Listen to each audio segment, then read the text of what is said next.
I was 5 when I learned that family doesn't always mean safety. That sometimes, the people who are supposed to love you unconditionally are the ones who leave scars so deep, they never quite fade. I remember sitting on the floor of a stranger's home, clutching my stuffed bear like it could shield me from the yelling down the hall. The social worker called it a temporary placement, but nothing about that moment felt temporary. It felt like being thrown into a storm with no umbrella, no shelter, just the raw skin of your soul exposed to the cold. There's something profoundly disorienting about growing up in a world where family is both a promise and a threat. You're taught early that trust can be broken by the very hands that feed you. That laughter can vanish in an instant, replaced by silence or screams. And worst of all, you learn to measure love and peace as scraps of attention, fleeting moments of kindness that rarely feel like enough, but you take them anyway, because you don't know what else to do, because you're told that this is how things are, this is how families work. I used to dream of a mother who would braid my hair before school, who would kiss my forehead when I was sick, who would stay. I imagined her voice soft, her presence unwavering, but reality had other plans. Instead, I grew up watching adults come and go like seasons, some warm, some harsh, most indifferent. I learned to read people quickly, to anticipate disappointment before it even arrived. I became good at disappearing into corners, into books, into my own mind, where no one could hurt me unless I let them. Being raised without parents isn't just about missing out on birthdays or bedtime stories. It's about navigating life without a blueprint, without someone to teach you how to love yourself when the world keeps telling you you're not worth it, without someone to say, you belong here. When every foster home feels like a waiting room for something better that never comes, there's a loneliness that settles into your bones when you realize that no matter how hard you try, you'll always be the outsider in someone else's house, someone else's life. But there's also a strange kind of freedom in that loneliness, because when you grow up without roots, you learn how to plant your own. When no one teaches you how to love, you start to figure it out for yourself.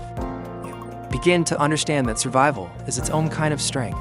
That resilience is forged in quiet moments, when you choose to get up after another sleepless night, when you hold back tears during yet another goodbye, when you whisper to yourself in the mirror that you are still here, still breathing, still fighting.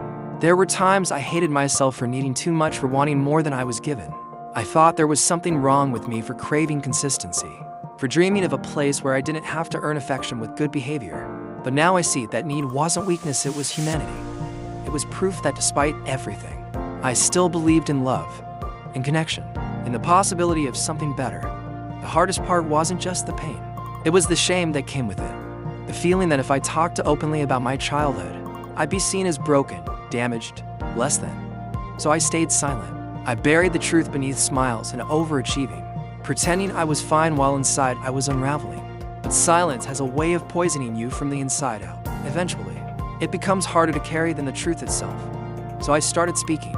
Not loudly, not all at once, but in fragments, journal entries, poems, whispered conversations with people who had lived through similar storms. And slowly, those fragments began to form something whole, something real.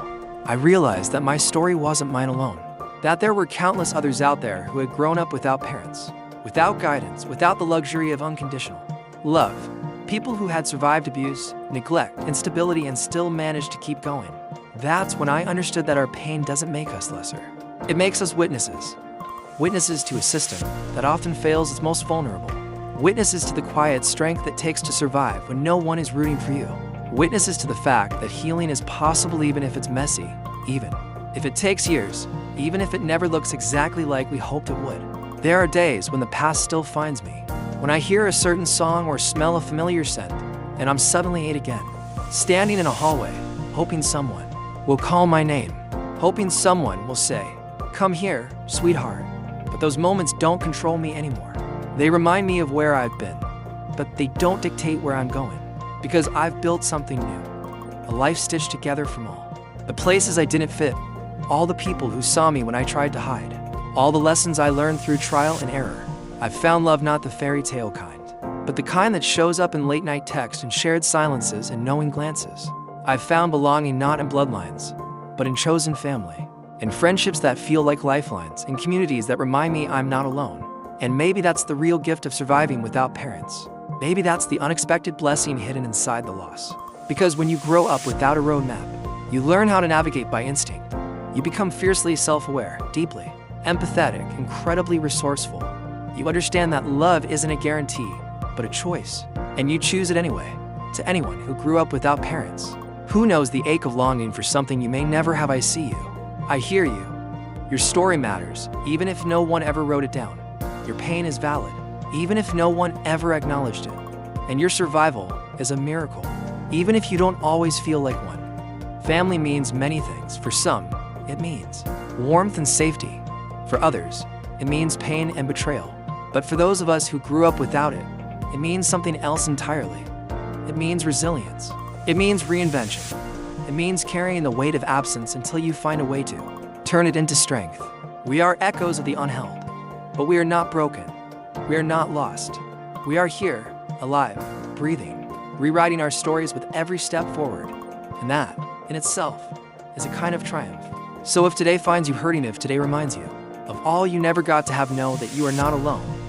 Know that your pain does not define you, but it to shape you. And know that somewhere out there, someone else is walking a path that looks a lot like yours. And maybe, just maybe, you'll find each other. Maybe you'll build something new together. Something stronger than what was taken from you. Because that's what we do. We survive.